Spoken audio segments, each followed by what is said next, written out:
So, hello students, this is the our 10th lecture of chapter number 8 motion.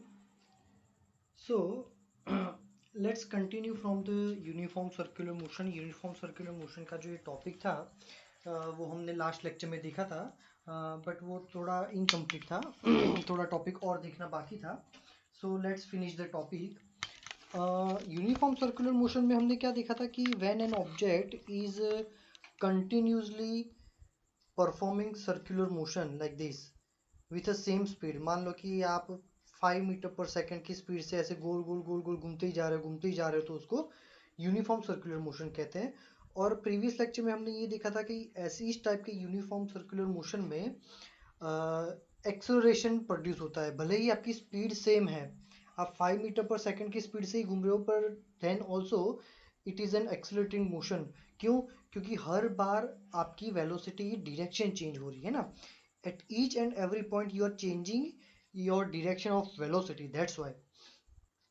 तो फिर एक ये formula भी देखा था हमने कि यूनिफॉर्म सर्कुलर मोशन के लिए एक फॉर्मूला लगता है v is equal to 2πr/t, where 2πr is what? 2πr is the circumference. Whenever you complete one complete circle, जब आप एक पूरा सर्कल कंप्लीट करते हो तो आपने कितना डिस्टेंस कवर किया है, ये 2πr जितना. मतलब कि मान लो कि आप यहाँ से अगर चलना शुरू करते हो, ऐसे चलते चलते चलते चलते चलते वापस यहाँ पे आते हो, पूरा एक सर्कल कंप्लीट करते हो, तो आपने कितना डिस्टेंस कवर किया, ये पूरा ये ऐसे पूरा कितना डिस्टेंस कवर किया, ये पूरा डिस्टेंस होता है 2πr, है ना. Where are the radius. और उसके लिए जो भी टाइम लगता है उस टाइम को बोलते हैं कैपिटल टी. तो ये उसकी एक फॉर्मूला है, यूनिफॉर्म सर्कुलर मोशन की फॉर्मूला. तो इतनी चीजें तो हमने प्रीवियस लेक्चर में देखी थी. दो चीजें और नई देखनी है ये लेक्चर में. तो हमने ये बोला था कि यूनिफॉर्म सर्कुलर मोशन जब भी होता है ना, in circular motion each and every point your velocity is changing its direction, है ना. आपकी वेलोसिटी की डायरेक्शन हर पॉइंट पे चेंज होती है. तो क्या होती है हर पॉइंट पे, अब ये देखते हैं कि हर पॉइंट पे वो डायरेक्शन क्या होती है. मान लो कि ये पी पॉइंट है और मैंने देखो यहाँ पे डायरेक्शन दे रखी कि सर्कल में हम ऐसे ऐसे घूम रहे हैं एंटी क्लॉकवाइज, ठीक है. मान लो कि आप पी पॉइंट पे हो और अगर आपको कोई ऐसा पूछे कि यहाँ पे सिर्फ particular, I am talking about this particular P point, ये पी पॉइंट पे आपकी वेलोसिटी की डायरेक्शन क्या है. कोई अगर ऐसा पूछे कि ये पी पॉइंट पे आपकी वेलोसिटी की डायरेक्शन क्या है, तो आपको क्या करना है, जो पॉइंट पे आपको वेलोसिटी की डायरेक्शन फाइंड करने के लिए बोला हो, वो पॉइंट पे आपको क्या करना है, टेंजेंट ड्रॉ करना है, ऐसा, ठीक है. इस तरह से जो टेंजेंट की डायरेक्शन है, मतलब वही आपकी पी पॉइंट की डायरेक्शन है. मतलब पी पॉइंट पे आपकी डायरेक्शन कौन सी है, ये वाली. मान लो आप यहाँ पे हो पी डैश पॉइंट पे और कोई पूछे कि पी डैश पॉइंट पे आपकी वेलोसिटी डायरेक्शन क्या है, तो आपको ऐसे टेंजेंट ड्रॉ करना है. कौन सी डायरेक्शन में घूम रहे हो वो देखने का, हम ऐसे जा रहे हैं इसलिए हमने टेंजेंट भी ऐसे ड्रॉ किया है. पी डबल डैश पॉइंट पे क्या है, तो टेंजेंट ड्रॉ करो. यहाँ पे क्या है, टेंजेंट ड्रॉ करो. तो सर्कुलर मोशन में कोई भी पॉइंट पे वेलोसिटी की डायरेक्शन फाइंड करनी है, so you have to draw a tangent, and tangent itself is a direction of velocity for that particular point, ठीक है. तो ये देखो मैंने अलग अलग डायरेक्शंस आपको दिखाई है, शायद ये कंसेप्ट टेक्स्ट बुक में नहीं दिया हुआ है. Tangent represents the direction of velocity of stone at particular point. मैंने ये स्टोन लिखा है, मतलब हम ऐसा अज्यूम कर रहे हैं कि यहाँ पे ये जो है ये स्टोन है और ये थ्रेड है और आप ऐसे स्टोन को ऐसे गोल गोल घुमा रहे हो. मान लो कि आपका स्टोन ऐसे गोल गोल घूमते घूमते यहाँ पे आप पहुंचा है और यहाँ पे आके थ्रेड टूट जाती है, तो स्टोन कहाँ गिरेगा, ये डायरेक्शन में गिरेगा. यहाँ पे आके अगर आपकी स्टोन की थ्रेड टूट जाती है तो स्टोन ये डायरेक्शन में गिरेगा. तो स्टोन भी आपका टेंजेंट के डायरेक्शन में ही गिरेगा, है ना. ये यहाँ से थ्रो आउट होगा तो यही डायरेक्शन से थ्रो आउट होगा. So this all the points indicating the direction of that particular point. Ready. So I hope कि आपको यूनिफॉर्म सर्कुलर मोशन का कंसेप्ट जो है वो समझ में आ गया होगा, ठीक है. चलो अब नेक्स्ट हम देखते हैं. अब हमारा यहाँ पे theory portion and chapter numerical illustration वो सब कंप्लीट हो गया. Remaining portion is exercise. और अब हम एक्सरसाइज स्टार्ट करते हैं. चलो. सो एक्सरसाइज में question number 1, an athlete completes one round of a circular track of a diameter 200 metre in 40 second. ये आपका सर्कुलर ट्रैक है, ठीक है। और ये सर्कुलर ट्रैक का डायमीटर दिया है 200, क्वेश्चन में दिया है, मैंने यहाँ पे लिखा है। एक राउंड कंप्लीट करने के लिए कितना टाइम लेता है वो 40 सेकंड। 40 सेकंड में वो ए से अगर स्टार्ट करता है तो घूम फिर के वापस वो ए पे आ जाता है। कितने सेकंड में? 40 सेकंड में। चलो, तो हमें क्या फाइंड करना है, what will be the distance covered and the displacement at the end of 2 minute and 20 second. मतलब कि 2 मिनट और 20 सेकंड इतने टाइम तक अगर वो गोल गोल घूमते रहता है तो इतने टाइम के बाद आपका डिस्प्लेसमेंट और डिस्टेंस क्या होगा, ठीक है। चलो, कितना टाइम दिया है हमें? 2 मिनट्स एंड 20 सेकेंड। अब 2 मिनट्स एंड 20 सेकेंड को हम पूरे टाइम को हम सेकेंड में कन्वर्ट करते हैं। यहाँ पे लिखा है कि 2 मिनट एंड 20 सेकेंड मतलब 2 मिनट 60 सेकेंड, पहली मिनट की, दूसरी मिनट की 60 सेकेंड, और ये 20 सेकेंड, ठीक है। तो टोटल सेकेंड हो गई आपकी 140 सेकेंड, ठीक है।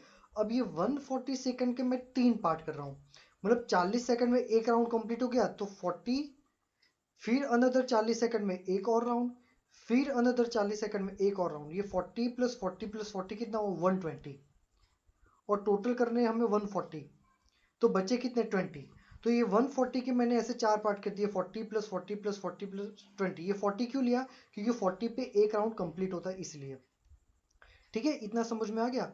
अब 40 सेकंड मतलब एक टन, अनदर 40 मतलब एक टन, अनदर 40 मतलब एक और टन, और 20। अब 40 में एक टन कंप्लीट करता है तो 20 में कितना करेगा? आधा टन। तो मैंने यहाँ पे लिखा है 1/2 टन, ठीक है। मतलब एक टन मतलब ए से शुरू करके वो ए पे आ गया, वापिस एक टन मतलब ए से शुरू करके वो ए पे आ गया, यही लिखा है यहाँ पे। वापिस एक टन मतलब ए से शुरू करके वो ए पे आ गया, और फिर आधा टन मतलब ए से स्टार्ट करके बी पे, ये आधा टन हो गया, ठीक है। तो इवेंचुअली उसने डिस्प्लेसमेंट कितना किया? तो डिस्प्लेसमेंट में वो गया ए से बी, मतलब डायमीटर जितना ही डिस्प्लेसमेंट किया। Displacement is the shortest distance between initial and final point. दोनों के बीच में स्ट्रेट लाइन ड्रॉ कर दो, ये आपका डिस्प्लेसमेंट हो गया। कितना हो गया वो डिस्प्लेसमेंट आपका? तो यहाँ पे लिखा है डिस्प्लेसमेंट इज 200 मीटर। अब हमें फाइंड करना है पाथ लेंथ। पाथ लेंथ मतलब टोटल कितना वॉक किया उसने, तो कितने टन किए? एक टन, दूसरा टन, तीसरा टन। और एक टन का कितना डिस्टेंस होता है? तो मैंने आपको अभी प्रीवियस लेक्चर में और अभी स्टार्टिंग में ही समझाया था कि एक अगर सर्कल कंप्लीट करते हो तो आप कितना डिस्टेंस घूमते हो? 2 पाई आर।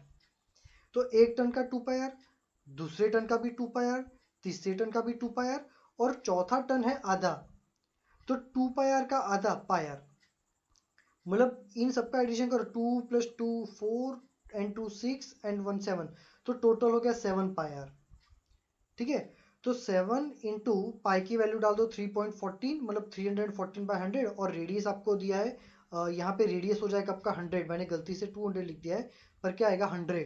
तो ये 100 कैंसिल आउट हो जाएंगे, और 314 इंटू 7 ये हो जाएगा आपका आंसर। ये आपको सेल्फ सॉल्व करना है, ट्राई करना है, और फिर होमवर्क में ये आपको लिखना है इतना, ठीक है। चलो, आई होप कि आपको ये न्यूमेरिकल समझ में आ गया होगा, और अगर इनकेस नहीं समझ में आया तो आप मुझे व्हाट्सएप पे पूछ सकते हो।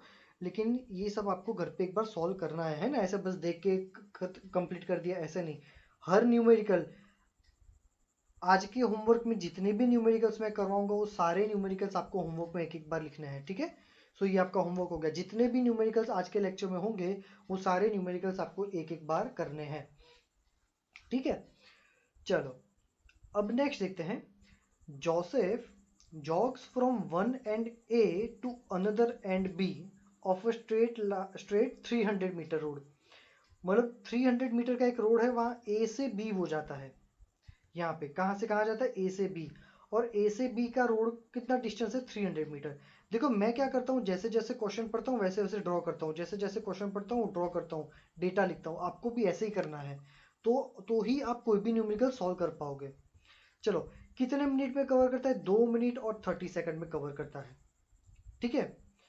चलो, तो ये पहला केस है भाई, ए से बी जाता है 2 मिनट और 30 सेकंड के लिए। तो इसके लिए हमें क्या करना है? ये ए से बी के लिए हमें एवरेज स्पीड और एवरेज वेलोसिटी फाइंड करनी है, ठीक है। तो मैंने आपको बता थी कि अगर आप एक ही डायरेक्शन में जाते हो तो एवरेज स्पीड और एवरेज वेलोसिटी सेम होगी, क्योंकि एक ही डिस्टेंस पे एक ही डायरेक्शन में जाते हो तो डिस्प्लेसमेंट और पाथ लेंथ दोनों सेम होती है, तो एवरेज स्पीड और एवरेज वेलोसिटी भी आपकी सेम ही होगी। ये मैंने आपको इनिशियल के 3 या 4 थर्ड या फोर्थ लेक्चर में आपको एक्सप्लेन किया था। तो चलो क्या होता है, दोनों सेम होता है और दोनों का फॉर्मूला था डिस्टेंस कवर्ड बाय टाइम। तो कितना डिस्टेंस कवर किया भाई, 300 मीटर, तो डिस्टेंस कवर में लिखता हूँ मैं 300 मीटर। कितने टाइम में, 2 मिनट और 30 सेकंड। इन सबको अगर सेकंड में कन्वर्ट करो तो 2 मिनट की कितनी सेकंड होती है, 120 सेकंड, प्लस उसमें 30 ऐड करो तो टोटल कितनी होगी, 150 सेकंड। तो यहाँ पे मैंने बाय 150 कर दिया, तो आंसर आया 2 मीटर पर सेकंड। मतलब ए से बी तक के लिए हमारा एवरेज स्पीड और एवरेज वेलोसिटी सेम होती है 2 मीटर पर सेकंड। ठीक है, अब हमें और क्या फाइंड करना है, तो क्वेश्चन को आगे पढ़ते हैं। अब क्या करता है, देन ही टर्न्स अराउंड, मतलब बी से आने के बाद वो ऐसे गोल घूमता है, and jogs 100 metre back to point C in another 1 minute. मतलब उसका डायग्राम ये रहा, बी के बाद वो यू टर्न लेता है and he reaches up to the point C by covering the distance 100 metre. Ready, और ये 100 मीटर के लिए वो कितना टाइम लेता है, so it takes 1 minute extra. ठीक है, नाउ ये ए टू सी के लिए हमें दोनों क्वांटिटी फाइंड करनी है। मतलब now the case is we are going from A to B and B to C for the path A B C. Let's find the average speed. So average speed की formula क्या होती है, path length मतलब total distance covered by time. तो total distance कितना cover किया, A से B के लिए 300 और बी से सी के लिए वापस 100, तो 300 प्लस 100।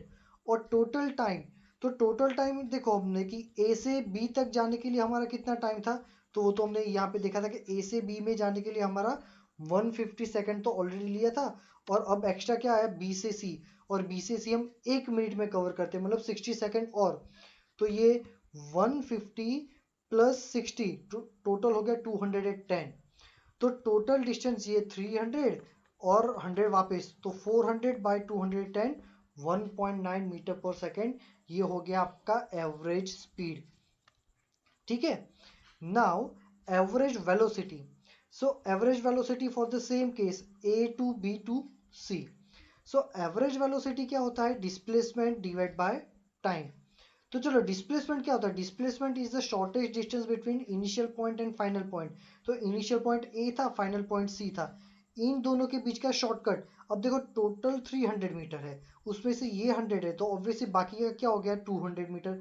तो हमारा डिस्प्लेसमेंट क्या हुआ, ए टू सी, मतलब ये हमारा डिस्प्लेसमेंट हो गया 200। तो डिस्प्लेसमेंट की जगह हम क्या डाल देंगे, 200 डिवाइड बाई टोटल टाइम। तो इसके लिए भी टोटल टाइम तो हमारा 210 ही लगा, ए से बी तक जाओ और बी से सी तक जाओ, तो टोटल टाइम हमारा हुआ 210।